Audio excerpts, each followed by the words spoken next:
Most people think that you have to spend months building the perfect digital product. But what if I told you there was a way to start making money this weekend with digital products that have already been built for you, and it's 100% legal? In this video, I'm going to show you how to find these digital products that are almost 100% profit. I'm going to show you how to pick a niche that people will actually pay you and give you money for these digital products that you don't have to create. Also, I'm going to show you how to do this without being a tech guru, without having to spend months trying to get this all pieced together. After watching this video, you are going to have the blueprint that successful people know that unfortunately unsuccessful people have yet to figure out. Hi, my name is Alston Godbolt, and I create content about platform-proof monetization. I don't believe in the TikTok shop, the TikTok creativity fund, or even the YouTube partner program. They're unpredictable, they're unstable, and they don't have your best interest at hand. What I'm a huge proponent of is teaching people how to create income, how to create wealth for themselves and their family without having to rely on third parties that don't care about you. So in this video, I'm going to walk you through step by step how you can start selling these digital products that have been created days, weeks, months, and even years beforehand, how to find them, how to make sure that they're unique and they still feel like you so that you can be confident in selling a product that actually helps someone solve a problem. So step one is to pick a profitable niche. Now, I'm sure you've heard this before, but it's really, really important that you pick a niche that people are willing to pay for a solution. Pick a niche that feels near and dear to your heart, something that you've gone through within the last 3 to 5 years, because we want to rely on your stories and your experiences to connect with the audience, the group of people that are going to be buying this digital product. And we're going to use your knowledge, skills, expertise, stories, all of that stuff to help us sell the digital product, to help make the digital product that we are getting from a third party, help make it unique. Okay. And this is really important. You want to use your knowledge, skills, experience. Now, the most popular niches out there are weight loss, productivity, side hustles, making money or budgeting, parenting, fitness, or self-improvement. Those are the big ones out there. Usually people are willing to pay to have their problem solved because most likely a person's pain is related to one of those things. The only other thing people are usually willing to pay for are like hobbies. So if people are interested in golf or basketball, sometimes like coaching, people are willing to pay for that as well. But most likely, one of these niches is going to be a good place to start because people have what's called a high buying intent. They've been going through the pain of trying to lose weight for 7 years and they can't figure it out. They've tried a bunch of different solutions and nothing has worked. And so they understand that the result of them not losing weight is health issues, is maybe missing out on important family milestones. And so they're willing to pay to lose weight. The same goes for being broke. People have been broke or underpaid for a number of years, and they're willing to pay someone to figure it out or help them figure it out. So in general, you want to kind of stick to one of these. Lean on one that you have direct experience in. If you were, let's say you were 300 pounds and you got down to 285, that's a great niche for you because you can lean on your knowledge, skills, and experience to help other people achieve the same metric. Now, what's really important is that you don't have to be an expert. A lot of people are afraid to get started because they think, I'm not an expert. Oftentimes, being an expert can be a negative thing, especially when you're using social media. When we get to expert status, and I'm guilty of this a lot, we start speaking at a higher level. We start speaking in industry jargon and industry terms that will turn off or frustrate people that aren't inside of the industry.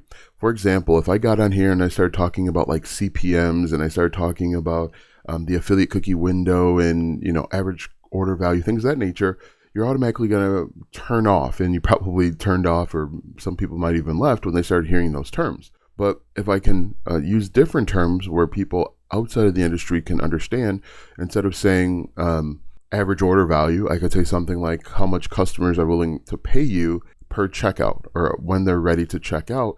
That essentially says the same thing, but we are using simpler terms. We're not calling anybody dumb or stupid. It's that when you're outside of the industry, you are using basic terms to communicate your wants and desires. Anyway, without going too far, spending too long on it, make sure that you are picking a niche that has what's called high buying intent. There's a bunch of them out there. And like I said, the only other caveat to that is if it's a hobby. If something is a hobby, people are also willing to pay for that as well. Step number 2 is we want to drill down to a micro problem. Now, this is really important. Usually people that are just getting started with digital products, they try and solve every single problem with a digital product. And I think that's the wrong way to go. I know that's the wrong way to go. What you want to do instead is you want to identify a small problem inside of this big problem, and we're going to create a tiny digital product to solve that one thing. Let me give you a few examples. Most people, when they want to get started with affiliate marketing or making money online, they have this huge goal of making $10,000 per month. In order to make $10,000 per month, there's a series of micro steps you need to take. And what we want to do is we want to identify one of those micro steps, like getting traffic or getting attention from potential customers, and we want to gear or create or aim at solving that problem. It's easier for people to consume micro steps and feel confident that they can complete a micro step than trying to complete a entire huge goal, right? A lot of people will get discouraged if they don't meet their goal quickly. However, if we can help them solve a micro step quickly, we can help them build trust and credibility, and then they'll come back to us when they have more problems that they need solved. But really important, don't try and solve every single problem. Micro steps, baby steps, right? You can't run until you learn how to walk. And a lot of people want to start running, and that's why they fail. So what I would do is I would make a list of, first write down your main problem, helping people make money online. And then write down the smaller problems inside, maybe coming up with a product to sell, maybe coming up with a traffic source or creating content for a traffic source. So instead of just saying creating content, maybe one of the problems or micro steps is helping people create content for TikTok or helping people create content for Instagram. Another issue might be email marketing. So these are all tiny little things, and we just need to pick one that will help us get closer to solving the problem for other people. Now we're going to get into section 2. And step 2 is to find pre-built digital products you can sell legally. This is the really, really important thing, and this is the fun part. What we're going to do is we're going to browse high quality digital asset libraries. Now, these can also be called PLR or private label rights. Now, private label rights basically gives you the ability, depending on the level of private label rights, it gives you the ability to buy already done digital products for you to make changes and then to sell them as your own. And there's a number of websites out there that'll do it. PLR store, plr.me. You can just Google whatever your niche is. So like side hustles PLR, and there'll be a bunch of websites that pop up, or pets PLR. There'll be a bunch of things that pop up. Now inside of PLR, there are a few different things. There's master label rights that allow you to make any and all changes. Some will give you what's called just resell rights, where they don't want you to make a bunch of changes.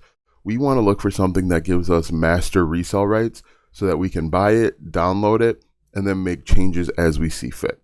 And we're going to be making a number of changes, which we'll get into in just a little bit. But what I want you to do is I want you to go to this website and look and see if they have checklists, blueprints, ebooks, guides, workbooks, planners, cheat sheets that will that are geared for our niche, right? Again, because we want to solve a micro problem. The first thing that we sell to people, we want them to see a result in hours or days, not weeks or months. And so again, we're going to browse, they're called high quality digital asset libraries. And then what we're going to do from there, we're going to filter by checklist, workbooks, planners, mini courses, script packs, or spreadsheets. Again, these are going to help people achieve a result very, very quickly, right? And because it's a DIY type of thing, we're going to sell it to them and they're going to try and implement it themselves. We're going to sell it for less than $47. And ideally, we want to sell it for like $17, $27 so that people don't have to think about it before buying. They can just see it in their cart. They say, yeah, I trust Alston enough and I'm going to go ahead and buy it. It's an impulse buy. It helps them achieve a quick result. There's not a lot of monetary commitment. So if they don't get a result that they're looking for, it's not a huge deal, right? We want to have them make micro commitments. Now, what I would actually recommend that you do, and I think I talk about this a little bit later. Yeah, let's go ahead and talk about it right now. Step 3 is to customize and upgrade the product. Now, this is really important. When you're looking for PLR products, none of the products are going to be perfect, but they're going to be close enough where you can move quickly through the process. Usually when people create their first digital product, it takes months to complete because it gets out of scope, it gets out of control, and you start to kind of feel like an imposter. The purpose of buying a PLR product is so that we can buy it, download, and implement and start making money quicker. However, what you should do first, once you buy the product that you want, go through it, make sure it is up to date enough, because some of the information might be from the 80s. Make sure that it's up to date. If you have the ability, if you have master resale rights, get rid of any other person's name, get rid of the original creator's name. I would also change the colors, change any logos that are in there, and also include a few examples and stories to make it your own. Also make sure that you read through it and make sure make sure that it's coherent. Okay. Sometimes, quite honestly, some of these people, especially the newer ones, are just going over to ChatGPT. They're downloading it and then they're throwing it inside of these PLR websites. Read through it, skim through it, make sure it's good. Also, a couple other bonuses. I would look for PLR packs. Like some of these websites, they'll sell you an entire pack of products for $27. That could be your entire sales funnel, which we'll talk about in just a moment.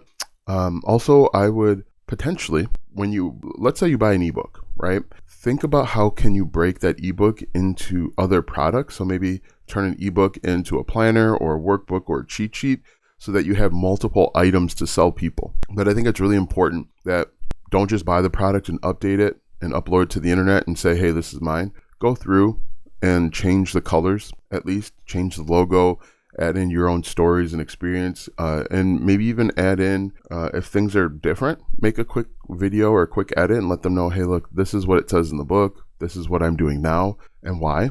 And I think that'll go a long way. It'll go a long way. But rebranding is really important. And you can rebrand for free. You can change all of this in Canva if you wanted to, if you know Photoshop or Affinity Photo. This shouldn't take too long, maybe an hour or two at most. And that'll help you with conversions. It'll actually help you feel more confident about selling it because it'll actually be yours, right? Most people will skip this step. They'll just see one that they like. They won't go through it. They'll download it and they'll upload it. And then they won't have the same confidence, or they might be thinking, I'm selling the same product as everyone else. And so why would someone buy from me? But if you're buying these products, you're downloading them and you're changing them, you're at least adding your logo, adding in your own stories. You can sell it for a premium. So a couple things that I would do, like I mentioned, rebrand it. Like I said, title, cover, change colors, fonts, layout. The other thing that I would try and look for is look for digital products that already have a sales page. So that way you can move quickly. Usually these guys will do a pretty good job of putting together a sales page that will compel people to buy. All you need to do is just read through it, skim through it, modify it, and improve it where you see fit. Add in your own stories once again, and then you can create a sales page, which we'll talk about in just a moment. Number 6, you are going to add your unique framework and story, like we talked about a few different times. People connect with you through stories. And so if you can incorporate your stories and your experience, they won't care, right? Though, because people are coming to buy from you. And if you tell the same story in your content and you tell that exact same story in your digital product, people will feel connected to you. They'll buy from you. They'll say, I know this person. A lot of what people are buying is you, the creator, the person. And so make sure it's really important that you add your own story, make it unique to you, give you some confidence, give them some confidence, and make money. But step 7, as I mentioned, is you can break one PLR into multiple products. Like I said, you could take an ebook and then you can bust it down into a checklist, a workbook.